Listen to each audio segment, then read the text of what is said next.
Programa Point 21, programa Point 21.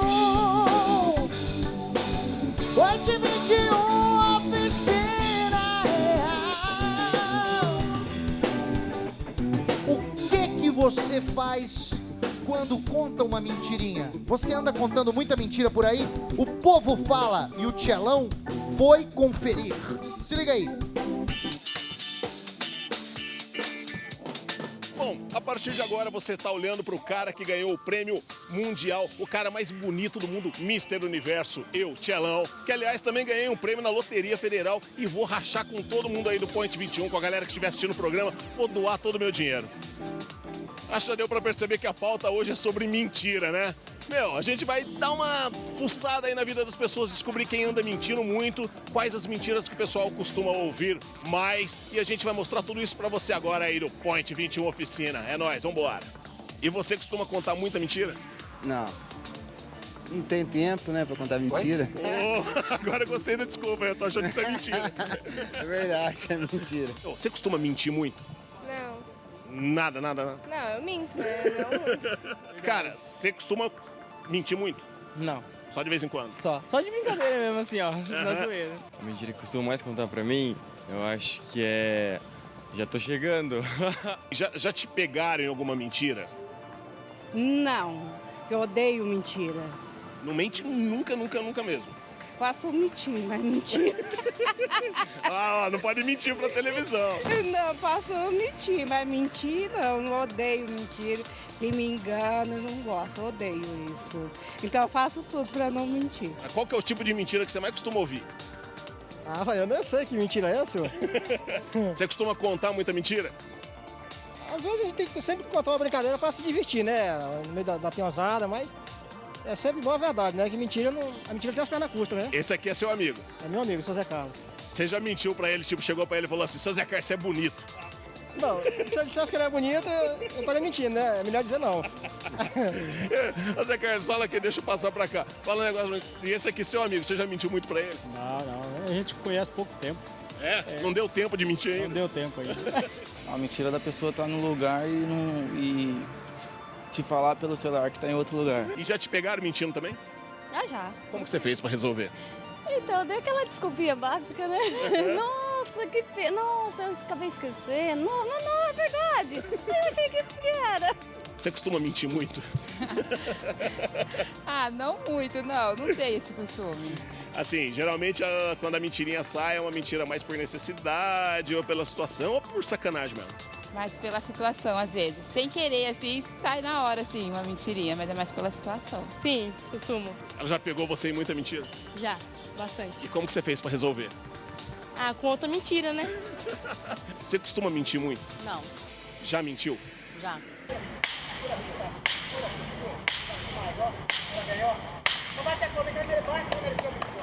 Tava vendo você ali segurando cigarro, o cara dando uma chicotada.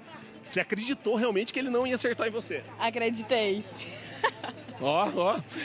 Que tipo de mentira você mais costuma ouvir? Um monte. Assim, o povo não vive sem a mentira, né? Então, todo momento, sim, 50, se a pessoa conversa com você, 99,9% pode ser mentira. Mas nada do que a prova para descobrir mesmo se é verdade. Então, Já pegou alguém mentindo assim, tipo no flagra? já. E como que resolveu a situação? Nada, virei minhas costas e saí. Quem fica calado vence. Que tipo de mentira que você costuma contar? Faz de conta que a namorada, a esposa não tá ouvindo. A esposa não tá ouvindo. Que eu tenho bastante dinheiro. Pra casar com ela. Pra casar com ela? Então, ó, e você acreditou? Não. Bom, você me acha um cara bonito? Mais ou menos. Olha lá, tá mentindo, o cara tinha que falar que sim. Valeu. Sou um cara bonito? É. Cara, eu tô falando, essa mulher tá mentindo demais aqui pro programa. Não precisava. Obrigado. Nossa senhora. Eu não sei como você sabia que eu ia estar na praça. Tá vendo? Eu sabia, por isso que eu já até te trouxe flores. Ó, já começou mentindo. Vamos lá. Fala um negócio pra mim. Você costuma mentir muito? Não, Nada. não, de vez em quando é normal, né? Quem falar que não mente, tá mentindo já. Você acha que a mentira ela acontece mais por quê? Situação, necessidade ou porque é até um vício? Eu acho que tem gente que é viciado, mas tem algumas situações que eu acho que não chega nem ser mentira. Tipo assim, uma pessoa te liga e você não tá afim de falar, e você fala, agora eu não posso e tal. Então, né? É uma mentira, mas nesse caso... Na verdade, aquele parente que esquece o aniversário, fala, liguei e ninguém atendeu. Então, dá um migué e aí, né? Fala um negócio, mesmo sabendo que essas flores não são pra mim, sou um cara bonito? Tá vendo como mente, cara? A mentira está enraizada nessa pessoa. Meu, depois dessa, cara, eu vou ficar por aqui. Eu vou fazer de conta que eu acreditei na mentirinha dela, tá bom? Você vai ficar feliz, né? Muito. Direto pro Point 21 Oficina. Valeu, galera. Tchau. Faz tchauzinho lá pra...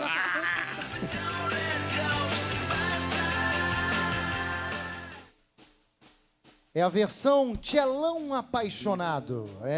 Garotinho. Agora esse teminha Pretty Woman me recordou uma coisa. Existem mulheres, meu amigo, que de verdade deveriam ser processadas no Procon do Amor. Porque contam mentira com a própria maquiagem. Porque tem mulher que ela é a famosa mulher montada. Ela começa a se maquiar. Começa. Meu camarada, já pensou você casar com uma mulher assim? O que você me diz? Na hora que lavar a cara, nem reconhece. De tanta maquiagem por cima. É complicado. É normal mentir? Débora? Não. Mas a menina falou que era, e aí? Não, todo mundo já mentiu. O que ela falou ali tá certo. Não tem uma pessoa que a vida inteira passou na linha reta. Beleza. Isso. E você já mentiu? Já. Opa, já, claro. Já, né? Não vou mentir aqui, tenho que falar a verdade. Claro. Não, já, diversas situações Eu lembro, ainda quando a gente estava até pensando nessa questão do tema, eu fiquei pensando, assim, na minha adolescência, na minha infância, uma mentira significativa. Eu cometi aquela de você colocar o travesseiro debaixo da coxa para a mãe achar que você está dormindo e sair para ir num baile. Já fiz isso, e é uma mentira, né? E fui descoberta, e depois o negócio pegou feio. Eu também teve uma vez que eu joguei pedra num cachorro, a minha mãe disse para eu não jogar, e aí ela fez uma questão de pedagogia, até você pode usar isso.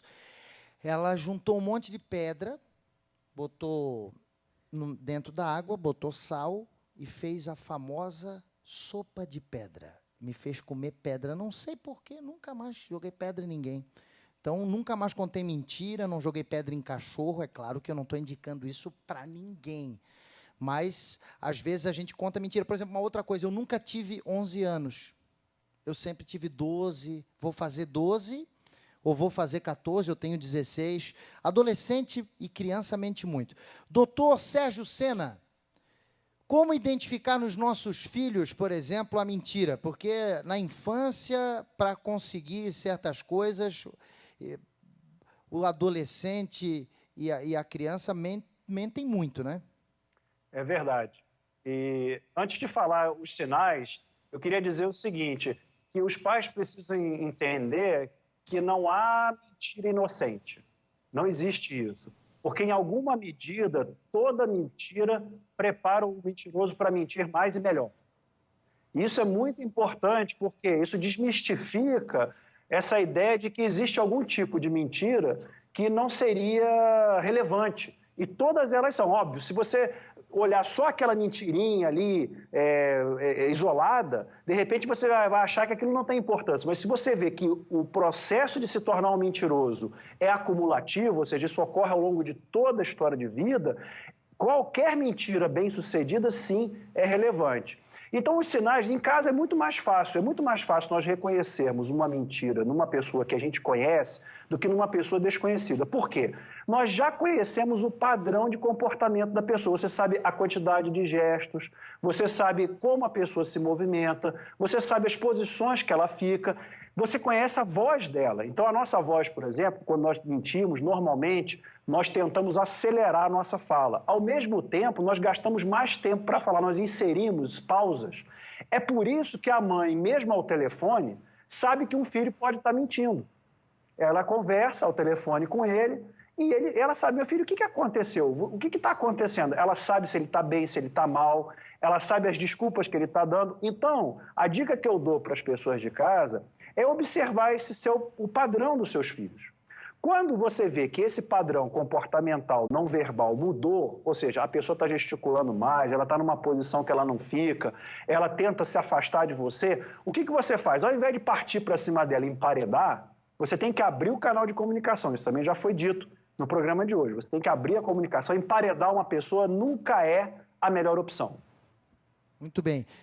Débora, quais outras dicas para a gente se relacionar bem em casa com os filhos e levá-los para a vivência da verdade? É perceber o porquê da mentira. Então, porque essa mentira na infância, na pré-adolescência, até na adolescência, ela vem com algum sinal. Então, eu estou mentindo porque eu estou com medo, eu estou mentindo porque eu estou me sentindo frustrada por alguma coisa, ou porque eu quero fazer parte desse grupo, então eu vou falar que eu gosto de, sei lá, de rock, porque todo mundo aqui é roqueiro, então eu vou falar que gosto para ser aceita. Então, eu uso da mentira para ser aceita.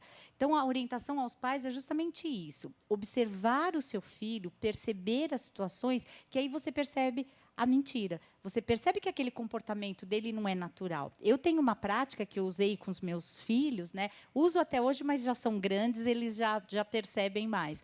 Que sempre que eles vinham com aquela história, mãe, quero sair para ir em tal lugar. E eu, mas o que vai ter naquele lugar? Aí, dependendo da resposta, eu falava, olha, me conta isso sem rir. Eu falava isso, eles, mãe, já desmoronava, porque sabia que ia ter uma história muito fantasiosa para eu deixá-los ir a esse lugar. Eu sou muito palhaço, de vez em quando fazem isso comigo, eu não aguento, mas eu não estou mentindo. E aí, doutor Sérgio, explica para a gente. Olha só, a Débora está falando de uma situação que ela fala assim, conta, para descobrir se o filho está mentindo, conta isso para mim sem rir. Aí, se o filho começar a rir, é porque está mentindo. Aí, o que eu disse a ela é o seguinte, eu já vivi essa situação com a minha mãe, com a minha esposa, até a minha filhinha brinca comigo às vezes, mas não ri então. E, às vezes, eu dou risada porque eu sou palhaço, a minha personalidade é assim, eu sou extrovertido. E eu não estou mentindo. E aí, como faz, então, de repente, uma dica para mim ou para quem está interpretando também? Exatamente, mas as pessoas que convivem com você já sabem disso. Sim. Elas convivem, elas conhecem a sua linha de base. A gente chama isso linha de base, é o seu comportamento naquela situação. Então, elas sabem disso. Então, você não vai ter problema de ser mal interpretado. Uma pessoa desconhecida é que vai precisar de uns 10 a 20 minutos para olhar esse seu comportamento natural naquela situação e dar um desconto, né? O desastre acontece quando a pessoa lê um livro desse de linguagem corporal e sai com uma receita de bolo tentando aplicar a mesma solução para todo mundo. É aí que acontece o desastre. Olha aí, tem isso, legal. Muito legal o senhor falar disso, porque, por exemplo, tem gente assim, você está olhando para cima, para o lado esquerdo, eu estudei isso, li num site, num livro, que aí quem olha para a esquerda está pensando muito para falar, então está mentindo. Tem isso? Tem isso, e, por exemplo, esse exemplo que você acabou de citar, ele já foi estudado cientificamente várias vezes. Esse é um dos maiores mitos sobre mentira que existe. E as pessoas ficam reproduzindo, você vai encontrar isso na internet, disseminado. O governo norte-americano mandou fazer um estudo sobre isso, tá? Para justamente verificar se isso era verdade ou não. Porque se fosse verdade, ia ser uma mágica. Pensa bem, se a pessoa olha para um lado, olha para o outro, você já sabe o que está acontecendo, isso automatiza. Se você automatizar isso, você descobre o mentiroso em segundos. E os estudos científicos que foram feitos sobre esse tema chegaram à conclusão que isso não é verdade. No entanto, você encontra essa informação difundida em livros, difundida em todo lugar. Muito bem, agora falando de olhar para cima, a gente tem que olhar aqui nas situações terrenas da verdade, né, Felipe? Mas a gente precisa olhar para cima, não para mentir, mas olhar para cima para Deus, olhar para o espiritual, olhar para o nosso cotidiano, que também tem o reino de Deus aqui, é o já e ainda não do reino de Deus aqui. Essa encíclica que você estudou, o esplendor da verdade, nos ensina a viver a verdade, você já deu vários pontos. Que outros pontos nós poderíamos aprender com essa carta do nosso querido João Paulo II, Beato João Paulo II, que será canonizado nesse mês de abril, né? Muito interessante essa sua pergunta, porque ela vai de encontro a tudo aquilo que o Dr. Sérgio e a Débora estavam falando, porque quando a gente olha para a reflexão do Papa João Paulo II sobre a necessidade da gente aliar na nossa vida verdade e liberdade, a gente percebe que a consciência humana, ela é a fonte última de juízo. Então, é impossível que a pessoa, a menos que ela esteja doente, como lembrou o Dr. Sérgio, mas quando a pessoa está na plenitude do seu juízo, é impossível que ela minta para si mesma. É impossível que ela consiga dissimular a realidade para a própria consciência. E aí é que está a raiz do pecado. O pecado é tudo aquilo que a gente dissimula, mente, mesmo sabendo conscientemente e advertidamente que é errado. Inclusive, para ser pecado, você tem que ter consciência de que é pecado. Exatamente. Então, a realidade da mentira, ela é relacionada ao diabo, ao divisor, aquele que desagrega, justamente por conta disso. Porque ela cria na gente uma situação de desagregação interna primeiro. A primeira vítima da mentira sou eu mesmo. Depois vêm as consequências dela para as outras pessoas. E, teologicamente, isso fica muito marcado, por exemplo, na figura do fariseu, né? Que é um personagem sempre que está em embate com Jesus na literatura do Novo Testamento. O fariseu é um sujeito que sabe, conhece a lei, frequenta o templo, tem intimidade com a vida da religião, mas dissimula, tem uma postura diferente, tem uma postura que vai contra aquilo que ele sabe que é verdade. Porque pior do que aquele que é, por exemplo, alguém que não tem familiaridade com a religião, dizer, né? Ignora as verdades, ignora a verdade revelada. Pior, e aí talvez seja esse o pecado contra o Espírito Santo, é você conhecer a verdade e não aderir a ela, né? Isso é muito complicado. Agora, tem uma oportunidade para a gente que ou contou mentira já no passado e não confessou, ou está contando mentira, ou está com uma vida dupla. Tem gente que conta tanta mentira, a vida é tão mentirosa que a pessoa tem 2, 3 famílias. Teve uma vez que foram perguntar para o rapaz assim, você poderia fazer uma palestra sobre família aqui na nossa paróquia? Posso. Você gosta de família? Rapaz, eu gosto tanto que tenho 3. Então, veja bem, o cara fica numa piração tão grande que consegue ter 3 famílias, está mentindo para quanta gente, né? Como fazer, por exemplo, nessa quaresma, a gente está nesse período de quaresma, para vencer o pecado, para fazer uma boa confissão? A encíclica do Papa João Paulo II, os seus parágrafos finais são destinados justamente a isso, né? A percepção do ser humano de que ele jamais pode desconfiar da misericórdia de Deus. As encíclicas papais, normalmente, terminam com uma invocação à Nossa Senhora, como mãe da igreja, e como modelo de conduta para todos os cristãos, como espelho de vida cotidiana. E o parágrafo destinado à Nossa Senhora nessa encíclica Veritatis Splendor, o esplendor da verdade, é Maria, a Mãe da Misericórdia, em que o Papa João Paulo II exorta justamente os cristãos a isso, a jamais desconfiarem da misericórdia de Deus. Então, estamos no tempo da quaresma, tempo favorável para a gente se aproximar do sacramento da reconciliação, fazer uma revisão de vida. E a grande beleza da confissão é justamente começar o processo por meio do exame de consciência, aquilo que a gente dizia agora há pouco, olhar para dentro do próprio juízo e perceber onde eu estou me enganando em primeiro lugar, onde a minha visão cotidiana, onde o meu comportamento está em desagrado com aquilo que eu conheço, com aquilo que eu recebi como verdade, que é a revelação de Deus. Onde é que está a cisão? Onde é que está a divisão? E, a partir daí, se reconhecer falho e buscar a reconciliação. Quem é você quando ninguém te vê? Às vezes, mentir... tem a frase do poeta, né, do Renato Russo, mentir para si mesmo é sempre a pior mentira. E essa frase é muito verdadeira. A gente vai para o intervalo e vai voltar mais, com muito mais informação, curiosidades, você vai poder conversar com a gente e como revelar a verdade, viver a verdade no seu dia a dia.